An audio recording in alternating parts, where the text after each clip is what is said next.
Right. And मैं आपको introduce कराना चाहूँगी with our guest on set. Her name is Dr. Areej Haroon. She's a general physician, a diet and weight management consultant, aesthetic physician and consultant sonologist. Welcome to the show. Hello, assalamu alaikum. It's always good to have you on the show. Same. And guys, she's so sweet. उन्हें आते साथ मुझे बोला कि आपकी आवाज़ बैठी हुई है तो आप प्लीज़ ठंडा कुछ पिएं. लोग गलत कहते हैं कि जब गला बैठ जाए इन्फ्लेमेशन, प्लीज आप बता दें लोगों को, बता दें. बेसिकली जब हम लोग किसी को कहते हैं वार्म फ्लूइड्स डू हेल्प, लेकिन कभी कभी होता है कि इन्फ्लेमेशन होती है तो उसको रिड्यूस करने के लिए हम जैसे कहीं चोट लगती है तो कहते हैं आइसिंग करें, स्वेलिंग हो रही होती है तो आइसिंग करें, तो that actually helps. How nice. So when your vocal cords get really stressed, बच्चे बड़े खुश हो जाएंगे. अब खराब है आइसक्रीम. आइसक्रीम खाए, चलो मैं भी खा लूँ आज. Oh, so Dr. Areej, speaking of ice cream, we're talking about how hot it is right now, and you know कुछ लोगों को heat exhaustion होता है और कुछ लोगों को heat stroke हो जाता है. What is the clear difference between the two? कैसे पता? अच्छा देखो, लोग ना हीट एग्जॉशन तो हीट स्ट्रोक का सबको कॉमनली पता है, एग्जॉशन नहीं पता होती. एग्जॉशन इज बेसिकली जब आपकी बॉडी के रिजर्व्स एग्जॉस्ट होना शुरू हो जाते हैं, यानी कि ख़त्म होने वाले होते हैं, डिप्लीटेड होना शुरू होते हैं, तो that it's a less severe thing and heat stroke is a very severe emergency है. तो आप जब एग्जॉशन होती है तो उसमें वो होता है जो हम लोग सारा गर्मी में जैसे बाहर निकलते हैं तो क्या होता है, हम गर्मी फील करते हैं, हमें स्वेटिंग होती है, हमें प्यास लगती है, एंड वी फील कि हमारी बॉडी जो है वो स्वेट इसलिए प्रोड्यूस कर रही है ताकि कूल डाउन हो जाए. अच्छा, जब ये सारे रिजल्ट्स ख़त्म होना शुरू हो जाते हैं ना, उस वक्त तक आप यूर कॉन्शियस, यू नो कि मुझे पानी पीना है, मुझे शेड में जाना है. जब आपकी कॉन्शियस लेवल जो है वो बिल्कुल डिटोरिएट होना शुरू हो जाए, आपको प्यास जो है वो एकदम से एक्सट्रीम लगे और आपकी स्वेटिंग रुक जाए, तो that is a signal कि आप हीट स्ट्रोक में जा रहे हैं. I mean, there are a lot of people who don't even sweat. Does that mean कि they are dehydrated or exhausted? उनके वो हाई रिस्क पे होते हैं हीट स्ट्रोक के, क्योंकि वो स्वेटिंग इज अ मैकेनिज्म ना जिससे आपकी बॉडी कूल डाउन करती है. Yeah, that's true. तो वो जब आपके जो स्वेट ग्लैंड्स हैं वो स्वेट प्रोड्यूस करते हैं, आपकी स्वेट एवेपोरेट होता है स्किन से, तो वो हीट लेकर निकलता है, तो वो आप कूल डाउन करते हैं. तो अगर जो स्वेट नहीं करेगा तो इंडिकेशन है कि वो हाई रिस्क पे स्ट्रोक के. Great, noted. I hope आप सब लोगों को पसीना आता है घर में. हाँ, आता हो, और वो अगर आ रहा है तो उसको उसका मतलब है कि कुछ क्या कर लें, प्रिकॉशंस ले लें. अच्छा, who's most at risk of heat stroke? किस तरह? जैसे आपने कहा, जैसे जो लोग स्वेट नहीं करते, अब ज़्यादातर क्या होता है कि जो बेबीज़ होते हैं जिनका बॉडी सरफेस एरिया जो होता है वो डिफरेंट होता है कंपेयर टू हम बड़ों से, वो हाई रिस्क पे होते हैं. इम्यूनो कॉम्प्रोमाइज़ जब भी कहीं आएगी बात किसी भी चीज़ की, वो हमेशा हाई रिस्क पे होंगे. प्रेग्नेंट फीमेल्स, बिकॉज हमारे हार्मोन्स जो है ना वो वर्क इस तरह करते हैं कि हम लोगों की बॉडी का हीट मैकेनिज्म चेंज हो जाता है.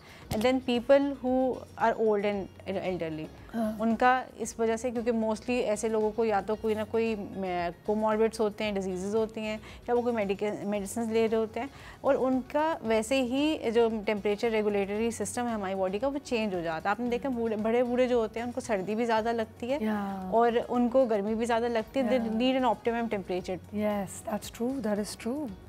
ठीक है. And what are some of the early signs कि आपको पता चले कि हीट एग्जॉशन हो रहा है? जो आपने बोला कि पसीना नहीं आ रहा, एनी अदर अर्ली साइंस? आपके बच्चे को अगर हीट एग्जॉशन हो रहा है, हाउ कैन यू टेल? देखो, अगर हीट एग्जॉशन होगा ना, एक तो कंफ्यूज हो जाएगा बंदा. कंफ्यूज इस वो तो मैं वैसे ही रहती हूँ. कंफ्यूज गर्मी का क्या लेना देना है उससे? ये भी वैसे अच्छा ना.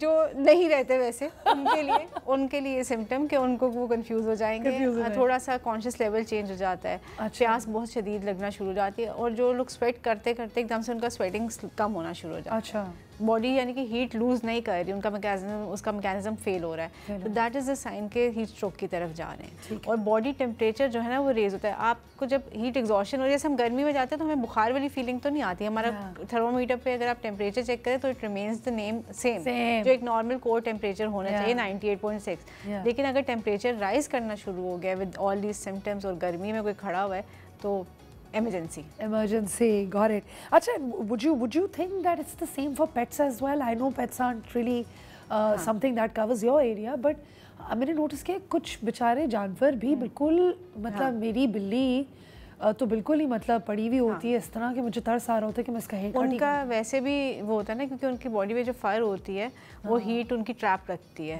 तो उनको शेड बहुत ज़रूरी होता है, पानी बहुत ज़रूरी होता है. तो सेम. और बिल्लियों का हीट स्ट्रोक में भी you can tell, I think उनकी आंखें थोड़ी ड्राई होना शुरू हो जाती हैं. Guys, please take care of your pets also. बिल्कुल, हमने बर्ड्स रखे हुए ना, तो हमें उनको टेम्परेचर बड़ा मेंटेन करके और पानी का ख्याल. और बर्ड्स भी डिहाइड्रेट होती हैं. डिहाइड्रेट होते हैं, उनकी फीड है या खाना है जो आप बनाते हैं, तो you you have to dilute it more ताकि उनका वाटर कंपोनेंट अच्छा रहे। हाउ नाइस, अच्छा हुआ मैंने एनिमल्स का पूछ लिया because you know nice, you have birds. अच्छा, बेस्ट फ्लूइड्स कराची के मौसम के लिए अभी फ़िलहाल? देखो बेस्ट फ्लूइड जो है ना वो तो पानी है, ठीक, किसी भी जगह पे पानी है। गर्मी हो रही है, स्वेटिंग हो रही है, तो पानी में इलेक्ट्रोलाइट्स होने चाहिए, नमकियात होने चाहिए। हमारे जो बेसिक नमकियात जो हम लूज़ करते हैं ड्यूरिंग स्वेटिंग, वो सोडियम है, पोटाशियम है, मैग्नीशियम है, तो वो आप अगर जो रिहाइड्रेटिंग सोल्यूशंस आती हैं आप वो भी यूज़ कर सकते हैं। स्पोर्ट्स ड्रिंक्स बहुत सारी आती हैं जिनमें एडेड मिनरल्स और विटामिन्स, इलेक्ट्रोलाइट्स लिखा हुआ होता है, आप वो यूज़ कर सकते हैं। We can, is it safe to consume those? देखो अगर आजकल क्योंकि सब थोड़ा सा जो है ना हेल्थ कॉन्शियस हो गए थे, तो वो उसमें लिखा होता है no added sugars, low in calories, so they are good because but do you believe that label? देखो अगर if you don't have पानी पियोगे ना और ज़्यादा पानी पियोगे, इलेक्ट्रोलाइट्स आपके पास नहीं है, जो आपके पास मेडिकेटेड सॉल्यूशंस नहीं आ रही है, सॉल्ट नहीं है आपके पास उस वक्त, तो you need some replacement. It is still better than कि आप कुछ भी ना लो या सादा पानी पी के ओवर हाइड्रेट कर दो, तो मजीद आपका सॉल्ट जो है वो वेसल से निकलना शुरू हो जाता है। Okay, got it. But listen doctor Rees, if we have to take electrolytes in our diet normally, तो हम नेचुरल फॉर्म में किस तरह ले सकते हैं विदाउट अ स्पोर्ट्स ड्रिंक? देखो नेचुरल फॉर्म में तो हमारे पास इतने सारे फ्रूट्स एंड वेजिटेबल्स में मिनरल्स, इलेक्ट्रोलाइट्स सब होते हैं, ठीक है। अल्लाह ताला ने हर चीज़ में कुछ ना कुछ रखा हुआ है। उसके अलावा दही is a very good thing जो आप ले सकते हैं, स्पेशली जो हम घर में दही जमाते हैं इसमें वाटर कंटेंट अच्छा होता है, वो बहुत अच्छा रहता है। उसके अंदर प्रोबायोटिक्स भी हो जाएंगे, आपको इलेक्ट्रोलाइट्स भी मिल जाएंगे, और जो सबसे मेरी फेवरेट है वो कोकोनट वाटर। हाँ yes, coconut water is a big hit with people. अच्छा, आप ये वेरी हेल्दी। जहाँ जहाँ गर्मी ज़्यादा है, बीचेस होते हैं, वहाँ पे जरूर नारियल का पानी या नेचुरली अल्लाह ताला ने रखा हुआ है, क्योंकि it's such a rich source of minerals and electrolytes. अच्छा, tell me what are the juices can we have?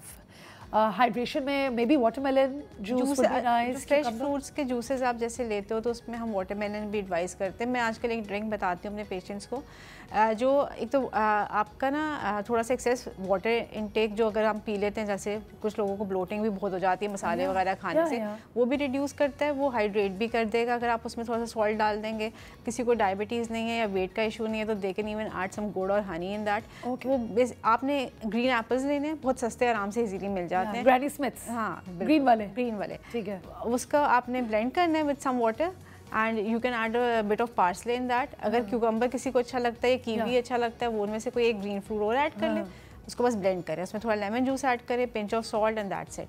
अगर मीठा किसी को ज़्यादा पसंद है तो वो हनी ऐड कर सकते हैं। दे आर बिट सावर ना, तो इसलिए हम लोग कहते हैं कि थोड़ा सा, तो वो बहुत मज़े की ड्रिंक बनती है। एंड ग्रीन एप्पल वैसे भी ज़रा मज़े के थोड़े होते हैं, दे हैव अ क्रंच। हाँ,